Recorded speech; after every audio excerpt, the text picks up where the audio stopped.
जळगाव शहरामध्ये विश्व हिंदू परिषदेचं आजपासून आंतरराष्ट्रीय स्तरावरील अखिल भारतीय बैठकीचं जे आहे या ठिकाणी आयोजन करण्यात आलेलं आहे। ज्या ठिकाणी ही बैठक पार पडते आहे आपण आता त्याच ठिकाणी आहोत।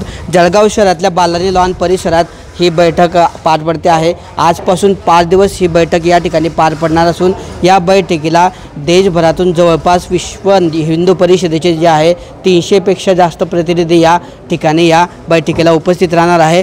आणि या विश्व हिंदू परिषदेच्या बैठकीच्या पार्श्वभूमीवर मोठा पोलीस बंदोबस्त सुद्धा या ठिकाणी तैनात करण्यात आलेला आहे। आणि या ठिकाणी प्रत्येक जी आहे चोख व्यवस्था या ठिकाणी ठेवण्यात आलेली आहे। विशेष म्हणजे जी पण या ठिकाणी सुविधा देण्यात आलेली आहे त्या प्रत्येकाला या ठिकाणी पास दिला जात आहे आणि पास नंतर जी या ठिकाणी आतमध्ये सोडण्यात येत आहे।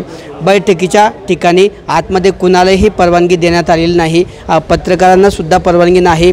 नंतर 2 दिवसानंतर या ठिकाणी पत्रकार परिषद घेतली जाऊन त्या बैठकीची माहिती दिली जाणार आहे। दुसरं विशेष म्हणजे या ठिकाणी जर आपण बघितलं तर MIDC परिसराला ज्या ठिकाणापासून सुरुवात होते त्या ठिकाणापासून भगवा कापड या ठिकाणापर्यंत लावण्यात आलेला आहे आणि एकंदरीतच भगवामय वातावरण या ठिकाणी निर्माण झालेलं आहे। जळगाव शहरामध्ये पहिल्यांदाच या बैठकीचं आयोजन करण्यात आलेलं आहे आणि आतापर्यंत झालेल्या कामाचं चिंतन तसेच भविष्यातील कामाची दिशा यासाठी नियोजन करण्यात येणार असल्याचा बैठकीमागचा उद्देश आहे।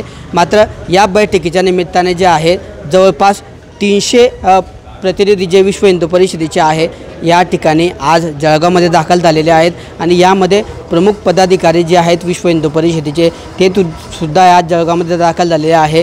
दरवेळी आतापर्यंत झालेल्या 3 बैठका आहे 61 वर्षांमध्ये या मुंबई, पुणे आणि नागपूर या ठिकाणीच झालेल्या आहेत। मात्र पहिल्यांदाच जिल्हा स्तरावर ही बैठक पार पडते आहे आणि विशेष म्हणजे जळगावला या बैठकीचा मान मिळाला आहे। त्यामुळे या बैठकीची जळगाव जिल्ह्यामध्ये पूर्ण चर्चा आहे।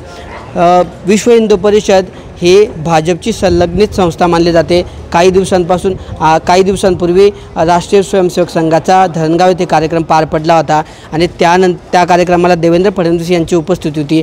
तर आता दुसरीकडे विश्व हिंदू परिषदेची आंतरराष्ट्रीय स्तरावरची बैठक जळगावमध्ये होते आहे। त्यामुळे कुठेतरी आगामी स्थानिक स्वराज्य संस्थांच्या निवडणुका डोळ्यासमोर ठेवून या दोघी संघटनांच्या माध्यमातून जळगावमध्ये राजकीय पद्धतीने लॉबिंग केली जाते आहे का अशी राजकीय वर्तुळात या ठिकाणी या बैठकीच्या निमित्ताने चर्चा सुरू आहे। मात्र या 5 दिवसीय होणाऱ्या आंतरराष्ट्रीय बैठकीकडे सर्वांचं लक्ष लागलेलं आहे।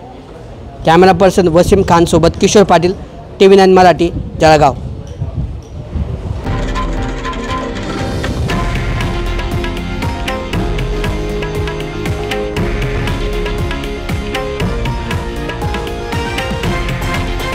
हे आहे देशातील नंबर 1 न्यूज नेटवर्क आणि आपण पाहत आहात TV9 मराठी, एकमेव।